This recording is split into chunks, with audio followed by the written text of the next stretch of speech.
Welcome to the Current Affairs series. We will look at some important news material of Friday, July 14, 2017. Now, due to southwest monsoon this year, the water storage level in 91 reservoirs have gone up. So these reservoirs have been divided in regions with respective states. So I'm going to show you all these individual states with their regions. At first we have northern region. In that we have states of Himachal Pradesh, Punjab and Rajasthan. These three states together forms northern region. In the eastern region we have Jharkhand, Odisha, West Bengal and Tripura. In the western region we have Gujarat and Maharashtra.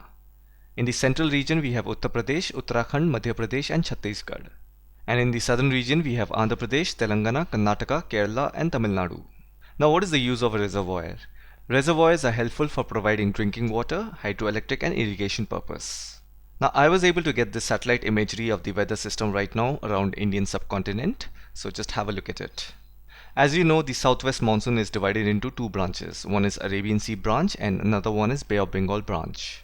So this is the pattern of southwest monsoon. So you see this large chunk of cloud, it is very active over Bay of Bengal, and another one is near that Gujarat and Rajasthan region. So the white color surrounded by maroon, yellow and little violet color determines how strong the cloud over there is.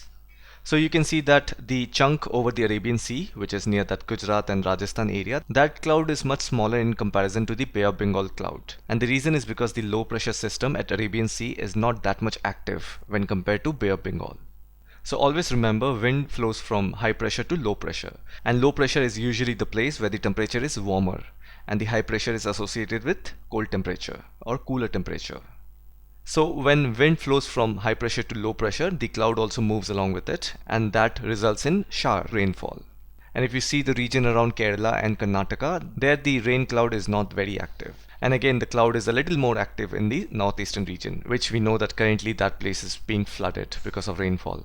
So anyways, I hope you have understood the southwest monsoon pattern of 2017 and the respective states and regions which have benefited out of it.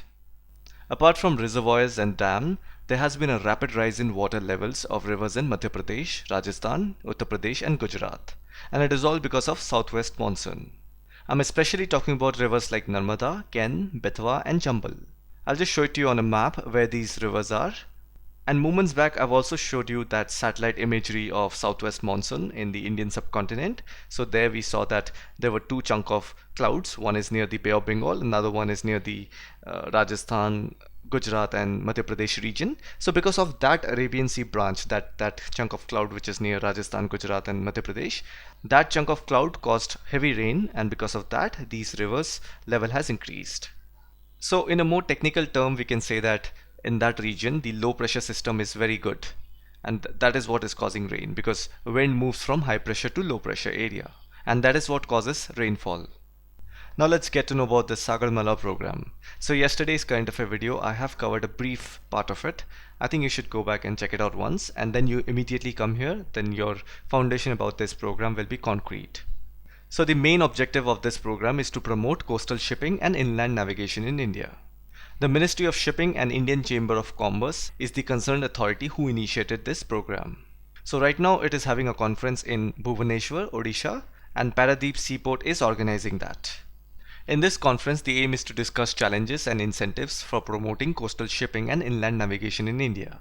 So if you see, India has 7,500 kilometers of coastline and almost 14,000 kilometers of navigable rivers. Therefore, the development of integrated water-based transport system is necessary. Now let's talk about a few benefits of this inland transportation. So due to inland transportation, the domestic, EXIM freight as well as passenger transport becomes very sustainable, cheap, and it's very cost efficient. And also look at it this way, the promotion of coastal shipping and inland navigation will help to reduce the congestion on the road and rail network. And also this mode of transportation is environmental friendly and sustainable. And by the name Sagarmala, you can also figure out that it has to do with coastal shipping and water transportation, because the word Sagarmala, Sagar means sea. So Indian Railways initiative towards bringing change in the lives of common people and providing better amenities has come in the form of providing Wi-Fi facilities to the visitors and rail users at railway station. So this all project has been commissioned by RailTel, and RailTel is a mini company, a PSU of Indian Railways. Now with the help of Google, who is the technology partner, they are able to provide high-speed internet to the commuters. So basically, RailTel is providing telecom infrastructure to Indian Railways. Once implemented, this shall be one of the largest public Wi-Fi project in the world. Some of the benefits that you can enjoy with this Wi-Fi facility is that you can stream high density videos and you can do your office work online, etc. So you must have seen in those Hollywood movies where people are working in the railway station simultaneously waiting for the train. I think that kind of an image can be achieved if this is implemented completely. Let's get to know about the PEHEL scheme.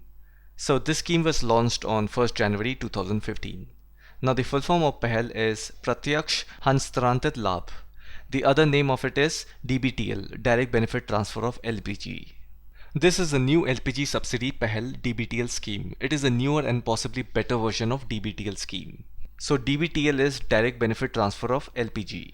Now in DBTL scheme, that allowed the customers to claim the subsidy directly. However, it was mandatory to link the Aadhaar card to be able to claim it. Now this caused many issues as many customers did not have Aadhaar cards and they found it difficult to claim LPG subsidy. So thinking about that, the government launched its new version, that is LPG subsidy scheme, and they named the new scheme as PEHEL. Now this scheme is active throughout the country. So the main objective of this LPG subsidy PEHEL DBTL scheme is that the government wants to bring transparency to the process of subsidies. This will also help to avoid leakages of the funds. The funds from central government will reach the customers directly. So some of the features of this scheme is that the customers can get the LPG subsidies directly into their bank account. Even if you don't have the Aadhaar card, you are still entitled to claim the subsidy. The customer will receive the subsidy as soon as they book their LPG cylinder. So when you receive the cylinder, you will have to pay the full price, that is the market price, and the remaining subsidy amount will be sent directly to your bank account. Alright, now we'll get to know about this National Livestock Mission, NLM. So this mission was launched in 2014 to 15 financial year. Now it is an initiative of Ministry of Agriculture and Farmers Welfare. The aim of this mission is to improve livestock productivity and support projects and initiatives. Now the meaning of livestock is where farm animals are regarded as an asset. Through this mission, the government aims to attain sustainable development of livestock sector. The focus is on improving availability of quality feed and fodder, modernization, automation, biosecurity, conservation of threatened breeds, livestock insurance, etc. This mission has been implemented in all states, but the northeastern states specialize in pig development, so piggery farms are famous in northeastern region, and they have also been successful in providing protein-rich food. Now machine and technology also plays an important role, therefore development in this area is also required. Machines such as grinding machine, kettle feed machine, electronic weighing machine, milking machine, water system, pipes and pressure gauges, etc. All these things are very essential for a productive farm. Alright, let's try to understand this India-China issue. India and China shares a long border of 4057 km along the Indian states of Jammu and Kashmir, Uttarakhand, Himachal Pradesh, Sikkim and Arunachal Pradesh. The McMahon Line is a border line between Northeast India and Tibet, proposed by Henry McMahon in 1914 during Shimla Convention, which was considered invalid by both Tibetans and Chinese government. Now if you look at the border line, it's largely undefined. I mean, it has not been demarcated. Tension like this are bound to build. That is the reason there is a tension or border politics in Doklam region. By the way, Doklam region is the strike junction between Indian state of Sikkim, Bhutan and China.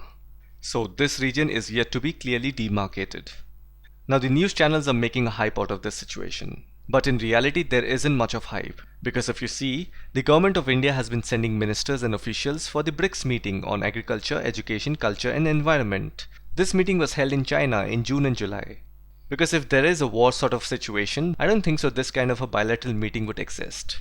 Now boundary demarcation is usually a long process involving lengthy negotiations, complex demands, and it is never complete. Right now there are so many border disputes in the world, nothing to be hyped about. Here is a list of border disputes between recognized sovereign states. You can just pause the video and go through it. So these are the facts, and don't worry about the hype that has been created by mainstream media. So it's not that big of a deal, just try to understand few of the things like the geographical location, what is it about, that's more than enough, nothing else. So these were the important current affair materials that I've found in the news of Friday, July 14, 2017. All these current affair videos have titles and timestamp in the description. Do check it out. In case of any news that is repeating, I may have covered before. That would be easy to navigate. So do keep an eye on the description. Let me know your thoughts in the comment section. As usual, thanks for watching and I'll see you tomorrow.